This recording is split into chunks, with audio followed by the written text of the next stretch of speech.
नौकरी करने वाली बहू की समस्या होती है मायके जाए या ससुराल। एक तरफ परिवार की जिम्मेदारियां, दूसरी तरफ अपने बचपन के घर आंगन में जाना भी जरूरी होता है।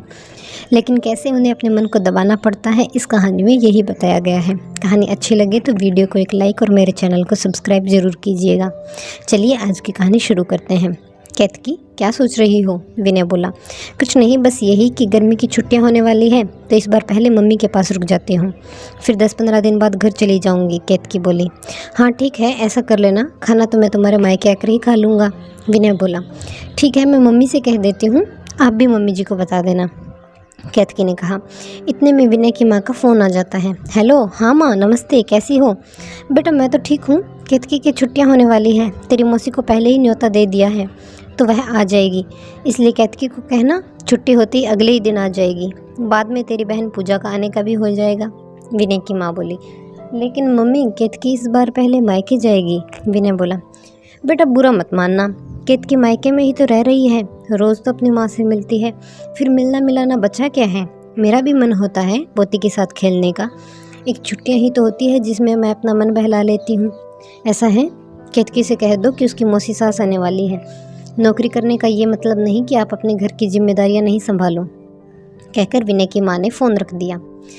केतकी, वो माँ कह रही है कि मौसी आ रही है, इसलिए पहले घर ही आ जाओ। विनय, आप अच्छे से जानते हैं मैं घर की जिम्मेदारियों से मुंह नहीं मोड़ती, लेकिन क्या मैं गर्मियों की छुट्टियों में भी कुछ दिन आराम से नहीं रह सकती? केतकी की आंखों में आंसू आ गए। केतकी और विनय जिस शहर में रहते हैं वहीं केतकी का मायका भी है। इनकी शादी को लगभग 4 साल हो चुके हैं। शादी के समय केतकी की बीएड हो चुकी थी। विनय की नौकरी केतकी के मायके के शहर में ही थी। शादी के 1 साल बाद जब टीचर की वैकेंसी निकली तब केतकी और उसकी ननंद साथ में तैयारी करने लगी। घर का काम करने के बाद जितना समय मिलता केतकी पढ़ती। विनय हमेशा उसका हौसला बढ़ाता था। दोनों की मेहनत रंग लाई और दोनों की ही नौकरी लग गई। केतकी की पोस्टिंग अपने मायके में ही हो गई। नौकरी लगने के बाद अगली गर्मी की छुट्टियों तक केतकी की ननंद की शादी तय हो गई। केतकी ने वहाँ अपनी जिम्मेदारियाँ बहुत ही अच्छे से निभाई। अगली गर्मियों की छुट्टियों में केतकी की डिलीवरी होने वाली थी। उसने अपनी डिलीवरी से 15 दिन पहले छुट्टी ली थी। डिलीवरी मायके में करवा के 1 महीने बाद ससुराल चली जाती है। पहले सरकार की 6 महीने की छुट्टियाँ और 1.5 महीने की छुट्टियाँ ससुराल में ही बिताती है। मन तो बहुत होता है मायके जाने का, लेकिन सास कहती है यहाँ से जाने के बाद सीधे वही तो जाओगी, वह तो नवासी को कभी भी देख लेंगे, लेकिन मैं तो अभी खेल रही हूँ पोती के साथ। अब केतकी अपनी बेटी को किसी के भरोसे छोड़ने की जगह स्कूल जाने से पहले माँ के घर छोड़ आती है। वहाँ उसकी छोटी बहन निशा भांजी को रखने में सहयोग करती है। शाम को वह वापस बच्ची को लेकर अपने घर जाती है। इस सब में उसका खूब समय खराब होता है, लेकिन बच्ची की सुरक्षा के लिए करना पड़ता है।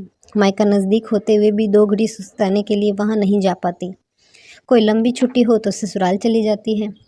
अब की बार लंबे समय बाद केतकी का मन हुआ था छुट्टियों में थोड़ा आराम करने का, लेकिन इस बार भी वही हुआ। केतकी को ससुराल जाने, वहाँ काम करने में कोई परेशानी नहीं थी, लेकिन सास का हर समय ताने मारना, दोगला व्यवहार करना, हर वक्त नाराज़ रहना उसे बड़ा ही चुभता था। केतकी, टिकट कब का बनवाना है? विनय ने पूछा। तुम रुको विनय, मैं मम्मी जी से बात करना चाहती हूँ। केतकी सास को फ़ोन लगाती है। नमस्ते मम्मी जी, मौसी कब आ रही है? अरे बहू, वह तो कल ही आ जाए, लेकिन मैंने कहा कि एक बार बहू को आने दो फिर आना। मुझसे भैया अब इतना काम नहीं होता। मम्मी जी, आप उन्हें थोड़े दिन बाद भी बुला लेना, तब तक मैं यहाँ रुक लूँगी। केतकी बोली। बहू, मैंने तो कहा था बहू को मायके रुकना होता है, लेकिन वो बोली कि मैं कौन सा रोज़ आती हूँ, बहू तो मायके में ही तो रहती है, कभी भी चली जाएगी, इसलिए मैं कुछ नहीं कह सकी।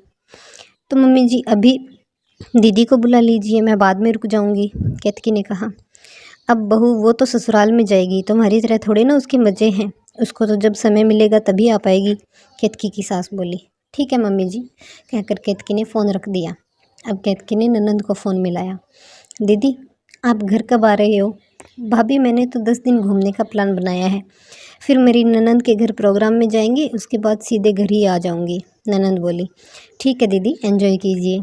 अब केतकी ने मौसी सास को फ़ोन मिलाया। मौसी जी नमस्ते, कैसे हो?